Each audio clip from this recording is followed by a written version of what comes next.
Bonjour, je suis Alexiane, chargée de recrutement chez Lab5Com.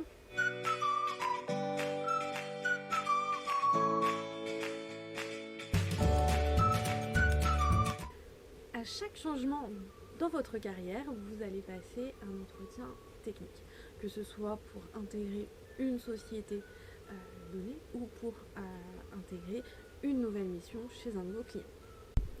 Voici quelques conseils pour vous préparer au mieux avant cet échange.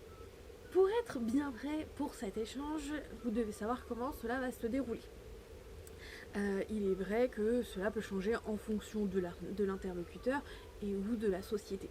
Il est tout à fait possible de demander à votre interlocuteur principal, RH, commercial, de savoir comment cela va se passer et ainsi mieux appréhender l'échange. Aujourd'hui, de plus en plus de sociétés, surtout des ESN, utilisent des tests techniques disponibles en ligne plutôt que des échanges oraux. Chez Lab5Com, nous, on fait les deux.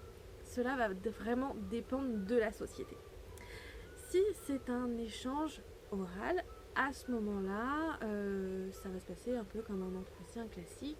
Vous allez vous présenter votre parcours ou les projets les plus importants qui peuvent être en lien avec la mission du client. Par la suite, il vous posera une série de questions techniques et cela peut se conclure par un petit test technique, un coding live, codage de nouvelles fonctionnalités par exemple. Pendant que vous présentez votre parcours, il est toujours préférable d'utiliser le nous. En effet, les projets que vous avez réalisés, généralement vous les avez réalisés en équipe, c'est pour ça que le nous est préférable au jeu. Pour ce qui est de la partie questions-réponses, si vous ne savez pas, il n'y a aucune honte à le dire. Vraiment, il faut surtout avoir beaucoup d'honnêteté. Par moment, votre interlocuteur ne va pas attendre la bonne réponse. Parce qu'il peut ne pas y en avoir, mais c'est surtout pour comprendre le cheminement, la réflexion que vous avez eue par rapport à un choix de technologie ou sur la résolution d'un problème.